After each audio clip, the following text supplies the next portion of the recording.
Right, Ohio Investors Facebook group page. We are live, and I apologize. It is Thursday versus Wednesday, but we had another seminar that came up yesterday that we could not miss, so we decided to take it live today here on Thursday. What we're going to dive into today is house hacking. Do you have a 20 something, or even worse yet, a 30 something, still sleeping on the couch, making the excuse to mom and dad saying, I can't move out because interest rates went up? What do you do? It's hard because it becomes very unaffordable. If you're looking at let's call it a $220,000 house, a starter house for that 20, 30 something, and you're looking at it like, okay, well, they've got to get into that. They've got a 3.5% down payment. They got to pay closing costs. This is $14,000, $15,000 out of pocket. They're going to have a monthly payment that it's going to be in excess of $1,200. All of this stuff adds up, and it almost looks like a hill that you can't climb when you're trying to get into the market. But I'm here to tell you that is not the case. What you can do is you can use a house hack. And the beauty of this is if I could go back in life and start all over again with my very first house, I would do it this way. Especially because I'm a veteran. The veterans, that's another one. We're not going to go into that here, but if you're a veteran, tomorrow's Veterans Day, you can do this with zero money out of pocket, which is phenomenal. But today, we're gonna go a little bit on the edge and say we're gonna use an FHA loan, 3.5% down. Still not a bunch of money. We're also going to take that 3.5% down. So we're going to use anybody got a calculator on the team in front of them? So as I talk, you can run the numbers for me. We're going to use a $220,000 purchase price. Okay. So if I was doing 220,000 and I was putting 3.5% down, how much do I need to put down? 7,700.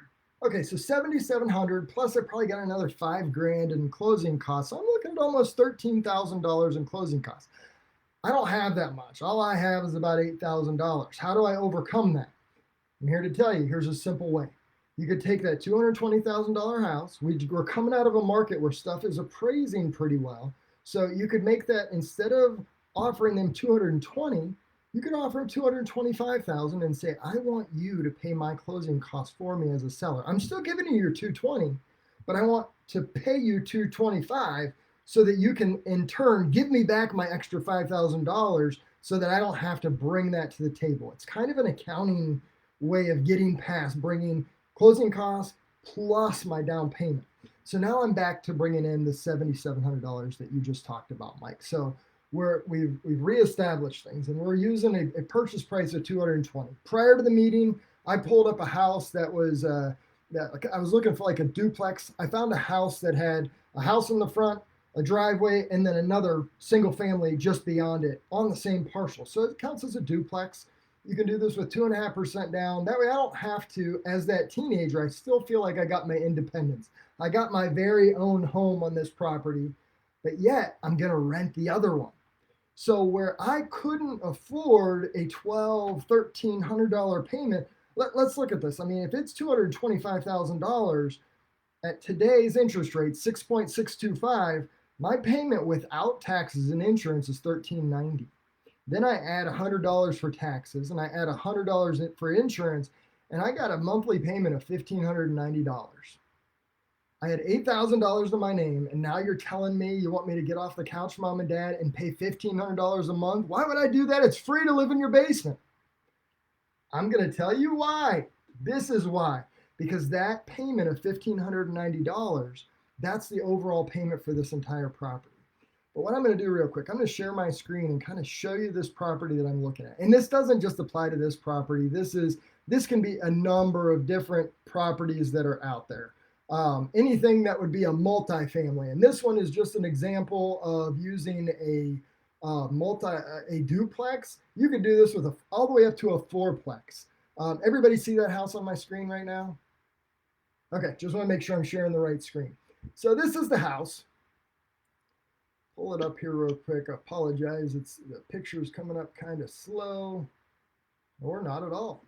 All right, so anyway, this is the house. You can see it in this screen. It's a nice little ranch, driveway that goes back. There's a 2-car garage here, a sidewalk that goes around that garage to this little house back here. I'm living in the basement right now. I don't need the front big house. I'm only one person.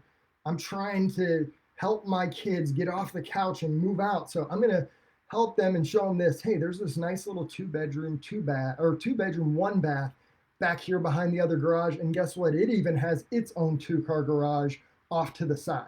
So you got a two bedroom, one bath with a 2-car garage. That's way better than living in mom and dad's basement. And then I've got this nice little 1,300 square foot ranch that has 3 bedrooms and 2 baths right up front. So what I'm going to do is I'm going to buy this whole property for $225,000. Remember, I'm rolling an extra 5 to pay those closing costs, and I'm essentially buying it for $7,700 out of pocket. Now what I'm going to do is I'm going to look over at my handy dandy, how if I can get over there, if I can look at my bigger pocket screen, there it is. All right, so my bigger pocket screen, I'm looking at a 3 bedroom, 2 bath.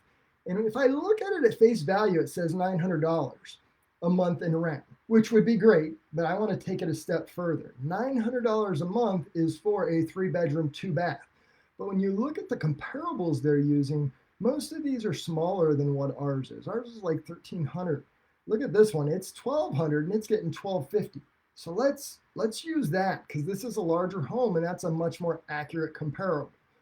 So now what's happening is I've got this same house where I'm collecting $1,250 a month in rent.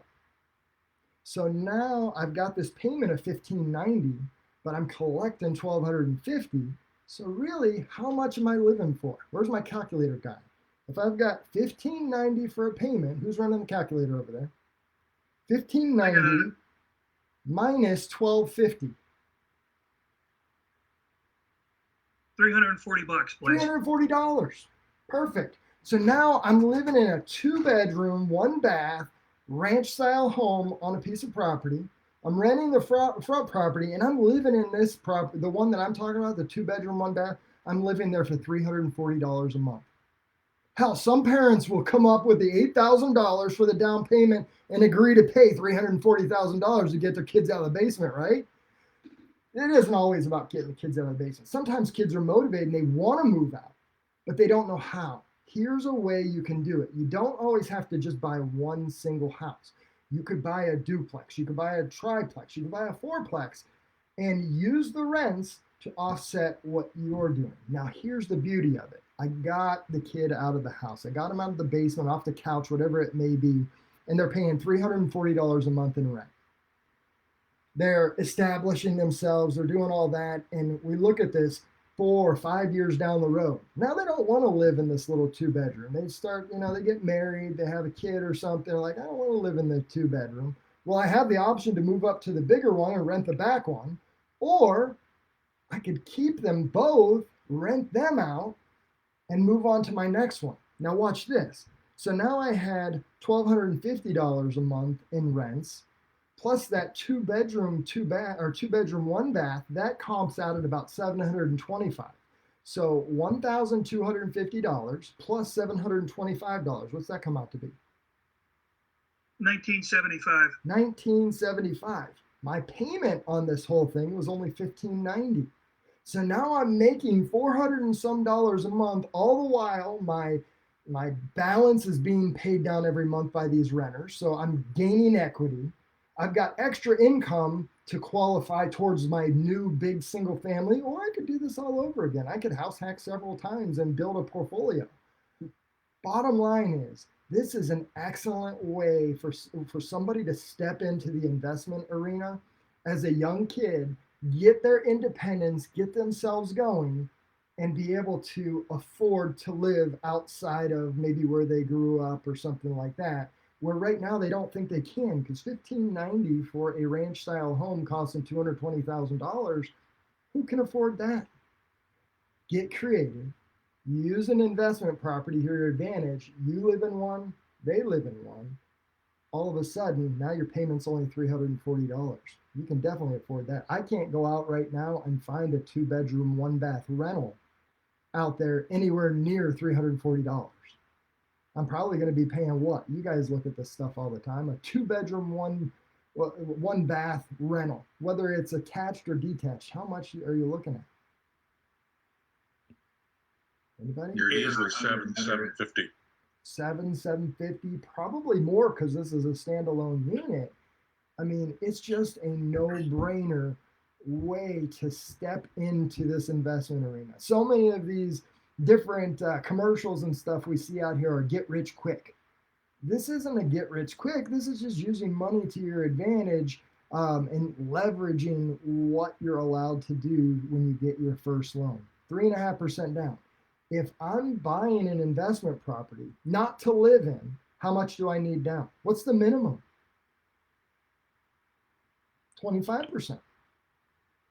So here I'm able to live in it for $340, do it with only 3.5% down. And in essence, I just secured my first two doors for my rental portfolio down the road.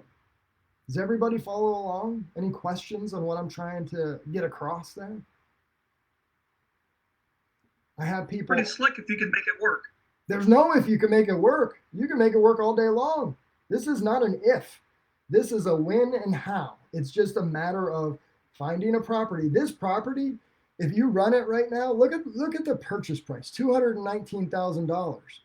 So if I take the $1,250 plus the $725 from my rental comps, I'm at $1,900 and something. I don't even make the 1% rule. This is not a good investment property to most investors right now. But when you flip it around and you make it a house hack, it's a heck of an investment because I can do it for 3.5% down. So it's not a matter of if I can make it work. I can most likely make it work on a number of properties that aren't good investments to other investors, but we don't have to worry about it cash flowing in year one. We just want it to offset some of our payment. But in year 5 and in year 10, I'm going to be making money hand over fist with this property if I systematically raise rents.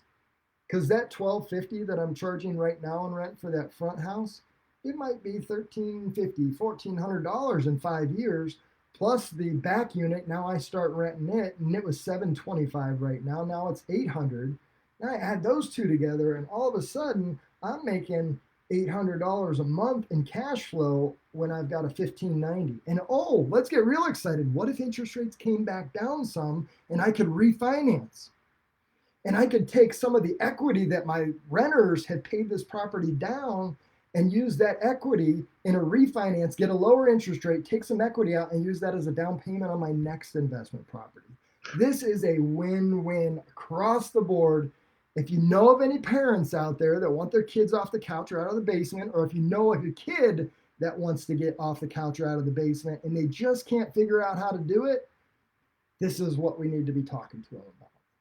I'm going to end the live. It was only 13 minutes, but it was action-packed, and hopefully some of our investors out there either can use this for themselves if they're a first-time home buyer, or they could pass this on to somebody else that they know that could use this as well. This is got to be an owner-occupied product. It can't be something where it's an out-of-state buyer trying to do this or anything.